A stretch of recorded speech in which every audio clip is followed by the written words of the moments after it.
When Flow State was introduced into the Blue Lock series, I was thinking it was going to be some Super Saiyan, some zone level feat that players would activate and immediately begin to take over a game. Although it started out as this concept, I think it has quickly devolved into something different and very convoluted, in fact. And that's what this video is about. Anyways, if you guys like this type of content, please remember to like and subscribe. Without further ado, let's get right into this video. As I said in the beginning of the video, I thought that when Flow State was introduced that we were going to get some Super Saiyan level-esque sort of feat. That players, when they go into it, they will absolutely, completely just start dominating the game. And at first, yes, we seen that with Shidou. We seen that with Rin.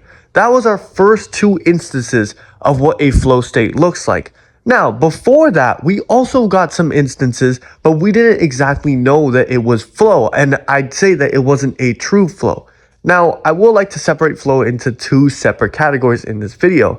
The first being the flow where basically you're in it for a microsecond, and that is when these guys get their eyes when they do some certain things in the game. The second being the one where it completely takes over your entire body, and it's kind of like a transformation where you're almost basically unstoppable when you're into it. Now, I'm mostly talking about a mix of both of these, because there are moments in this show where people will go into flow and then immediately turn off right after, and that is what I don't understand. Now, I understand that is realistic, right? Don't worry, that's realistic. I understand that. But when you look at someone like Nagi, the 5-stage revolver, he went into flow for that goal. But after that goal, Nagi was effectively shut out for the rest of the game. And I'm just sitting here wondering, what the hell? Like, why is he not in flow anymore? Like, wasn't this supposed to be some ultra concentrated state where you just lock in? But then we get hit in the next match where we see Rin in flow. And Rin is able to go in and out of his destroyer mode at will almost. And it's kind of crazy because, yes, I know athletes in real life might be able to tap into the flow at will. Some of them, maybe not all of them. But this is just ridiculous. An arc ago, Rin had to get pushed to his limits to get into the destroyer mode. And I guess, yes, he's probably been practicing this whole game. He's practically thinking about how he can get himself fired up to get back into it. But if you look at Rin throughout this game in PXG, he is constantly shifting between out of flow and into flow, out of flow and into flow. That is the main problem I have. Not with the effective flow, but the way that I think the flow is handled in some instances. Because in other instances, like when Rin is in a complete destroyer mode, like in the U20 game, or when Isagi's in his Omega Vision form with his eyes and like hair turning white, like that's crazy. That is a true flow state form that I would think. But I feel like sometimes it is handled very, very different, and I don't know why. Now, an easy explanation to this, I would think, would be the fact that there are two different types of flow, like I said earlier. One that is a temporary flow, where people just enter flow in the moment of doing it, and one that is a flow that takes over your entire body and allows you to take over the entire game. But then I wonder, why is Rin constantly shifting in the PXG Ambassador Munching game, constantly shifting in and out of flow? I did not get that, and I don't know why that happens, but I guess you could describe flow as a sort of like takeover in 2K. When you get takeover in 2K, it's like a meter that eventually runs out. You use it, you use it until it runs out, you have to recharge it, and then you get it back. That's basically what I envision flow to be in Blue Lock. Now, I wish flow was something like the zone inside of Kuroko no Basket, because in Kuroko no Basket, when a player hits the zone, it is also like a takeover, but it's also like a transformation in a sense where all their stats get boosted and they just start doing crazy stuff, not for a play, not for two plays. They don't go in and out of it. They're cooking. I mean, yes, you could say like, okay, sure, yeah, some players got out of the zone, then went back in it later in the game. Yes, I get that. But there's also times where players are in the zone and just locked in for almost the whole next half of the game. It's not like Rin, where Rin would go into destroyer mode for a play, 2 plays, 3 plays in a row, and then after that, Rin would be back to normal, and then Rin would go back in. I do not understand why that is the case. And then we also have to look at Shidou in the U20 match. When Shidou hit the flow for the first time in the U20 match, that is one of the most hype moments in all of Blue Lock. And someone needs to guess what he did after. Every time Shidou touched the ball or was a threat, like to get the ball after that point, he created a major goal scoring opportunity just because he was that dangerous in his flow state that you couldn't even allow him to even touch the ball or he would create a chance or scoring opportunity.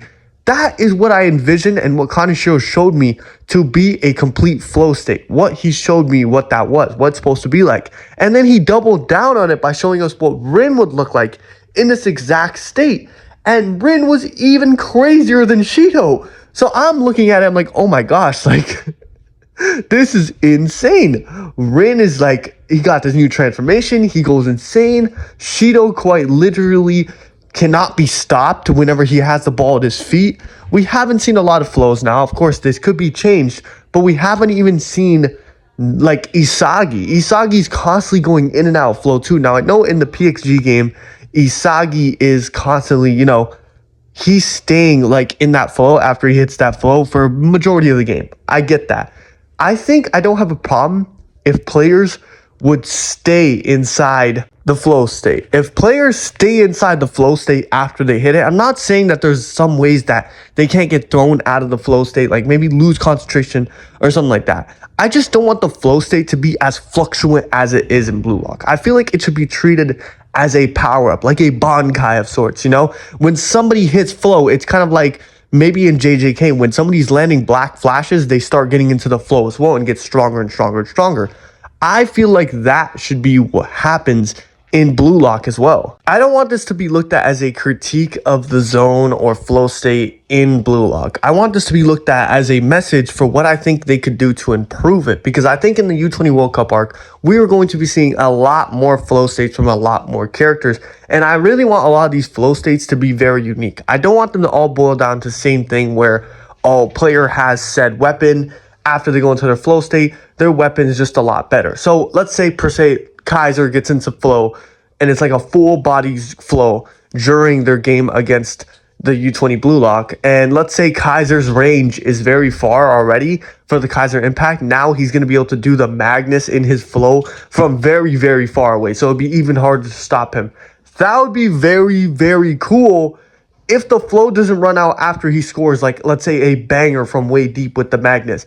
I feel like that flow state that stays with the player throughout the game is way better than the flow state that just appears in moments. And I feel like the flow state that appears in moments is kind of unnecessary because, yeah, you're going to have that one moment with that player, but then you're essentially just making him useless for the rest of the game. You know what I'm saying? Like, he already hit his flow. He already has moment. That's basically what you're trying to tell me. But if a player is still in flow the entire game and let's say he gets the full body takeover flow, like Kaiser during a game, let's just say Kaiser is going to be a threat for the rest of the game, and every time he touches the ball is going to have insane tension because we know how good he could possibly be.